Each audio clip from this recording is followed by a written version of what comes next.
Years now, and I don't think I've ever seen this. So where you get the fans involved and actually two competing cities that are bring the fans together for a little game on the ice as well. And I think we have to understand what the purpose of it is and keep it friendly. And but I think it has a lot of it has potential to have a lot of fun, and maybe it becomes an annual thing. And we sponsor a cup, and we'll give an award out or a cup to the winning team. But I agree with you, Dan. I think it's a great idea, and I think it's time probably to get the people who are really sort of pushing this to come in and let's talk and how do we pull it all together so we end up doing it and make sure it doesn't slip through the cracks. Yeah, I don't think this one will slip through the cracks. Seth will not let this one slip through the cracks. I can promise you that. And we promise to not let it. It's going to be something that in the near future here over the coming weeks and months, we'll definitely get everyone together. And the bottom line is we want to have this nice little idea executed. We just want to make sure that the talent level is level and no one gets hurt as well. We want to make sure we keep it on a professional level. On a professional level, for sure. And these ideas that are coming to you through Facebook, and I'm getting some not through Facebook, but I'm getting some emails as a result of these chats you're doing too, where people are coming to me with direct emails to my email, because as you know, I keep my email out there for anybody who wants to correspond with me, and I'm getting some things as well that I probably should throw onto your lap so we can discuss those at some time as well. But this is the great thing about this. I love the ideas that are coming forward, and they're great ideas. People are thinking things through, and again, as I told you many times, I like the fact that people aren't afraid to put their name to their idea, and we respond accordingly. And this is what it's all about. So we share some things, and maybe over the course of summer we come away with some 3, 4, 5, 10 ideas that are something we would have never thought of, and something we can implement for the upcoming season. Well, that's what the social media is all about. Like I said, check out Facebook daily, check out Twitter daily. We'll do another chat here this afternoon. Probably when you're watching this video, we'll upload this video to Facebook. We'll have a chat going on and just keep the ideas coming. It's just it's an easy way to kill time. We don't mind doing it, and we'll keep it going throughout the spring and summer. And one last item I want to touch upon. I can't get through one of these without bringing up the Boston Bruins and the Eastern Conference Finals for the first time since 1992. But yesterday was, it's more of a hockey thing, not just a Bruins thing. May 10th, 1970, 41 years since Bobby Orr flew through the air. A picture you used to have in your office, which is now in my basement because I took it from you. But the anniversary of that goal, and obviously you remember that goal, and just talk about, I think it's more of a Bruins thing. It's really a hockey thing. It's Bobby Orr, and just how special of a moment that continues to be. Well, it's one of the defining moments in the NHL, that picture of Bobby Orr flying through the air. And you see that picture in a lot of different places. So I think a lot of people who aren't even I think the beauty of that back in 1970, the 70-71 was Orr was the glamour boy for the Boston Bruins for the National Hockey League, and fitting that he scores the goal. And as we've said many times, we need the Bruins to be successful. We need superstars on the Boston Bruins, the Bobby Orrs, the Ray Borks. You need a superstar. The young kids around this area in this market will attach themselves to that. And I have a grandson who's 9 years old who plays hockey over in Westfield, and in talking hockey with him, I sit and watch NHL games with him, and he's a huge Bruins fan now, and how he's attached to the Boston Bruins, and that just creates interest because now they want to see the Falcons play, because they can't always go to Boston. I'm not just talking about my grandchildren, but the kids in this area. So I think 1970-71 was the Bruins, but it was also, I'm not sure you're aware, it's the 40th anniversary of the Calder Cup here in Springfield. Was 1970-71, and I guess there's going to be a story in the Hockey News about that.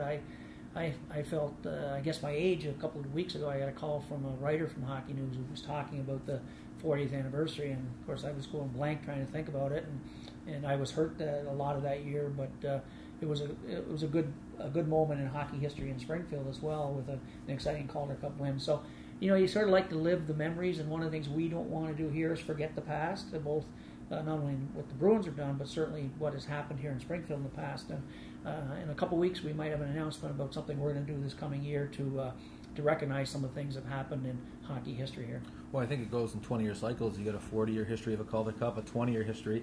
Well, we're going into a new season. Well, I guess what we'll talk about, if we've got an extra 30 seconds, is we talked about it briefly, but we're trying to work on a night, and maybe it'll be opening night next year, and we don't have our date yet.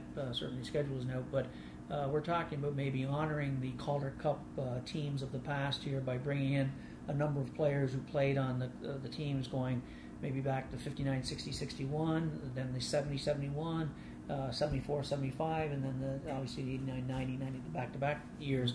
and really try to do a big night of honoring and bringing in some players and doing it right. I've had some conversations with Peter Cooney. I talked to him actually when I was sitting killing time in the airport last night, and we're going to meet in the next couple weeks to try to put some names together. And the big name for us is trying to get Jimmy Roberts in, and I'd like to get guys like Butch Goring and Billy Smith and some guys from that 70 team, and maybe Stevie Rex from the 74, 75 team. So we got to start formulating that, and it's going to take some time. But so we're not committing to it yet because there's a lot of pieces to it, and a lot of people have to buy into wanting to do it. I think it'd be a great idea, and it gives us a chance to kick off our season and just to honor the great things that have happened here in hockey history in Springfield. Absolutely. Well, keep tuned to Facebook and FalconsAHL.com and Twitter. Any announcements that come out from your desk will certainly get by mine. Well, one of the things that just was summing up here, I got an email the end of last week as to, there's, people, and you and I have touched about, we have a year in our lease and a year with Columbus, and sort of what are the long-range plans, and certainly, there will be some discussion going on as Charlie and I get a chance to get together over the summer here and some long-range plans. But one of the things that has come up, and I'm not afraid to put it out there, is that we need to build our base of fans, or in particular what we call our full season ticket equivalents. We're the second lowest in the American Hockey League, and that's a number that has to grow. So we're going to be launching a little bit of a campaign here. There's no threats, there's none of that. It's just a very positive campaign. We want to build on the positives and what we think we've accomplished. I mean, our attendance was up about 4% this year over last. Our group sales were up about 6%.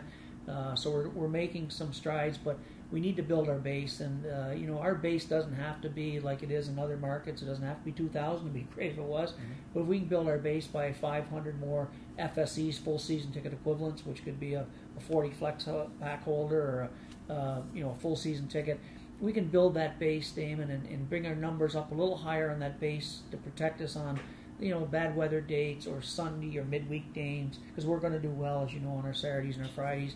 But we have to build our base, and the talk when I went to the American Hockey League meetings the last couple of days, having the chance to share with other teams and looking at where their numbers are, and if we could grow at 300 or 400 or 500, it'd put us at a comfort level that I feel that things would look good and put us in a better position going forward. So that was a question was asked to me: what do we have to do to sort of make sure that hockey stays here? And that's one of the things we have to do is build our base and get more FSEs, full season ticket equivalents, and that's a sort of a campaign that Bill Bullock, our director of ticket sales, and myself and the rest of the staff will be working on launching a little bit of a campaign going here forward. But I want the fans to understand there's no threats. It's just something we feel from a business standpoint that we need to do. It's one area of operation. I think if we can grow 300 or 400 or 500, the rest will follow suit, and things will be fine here.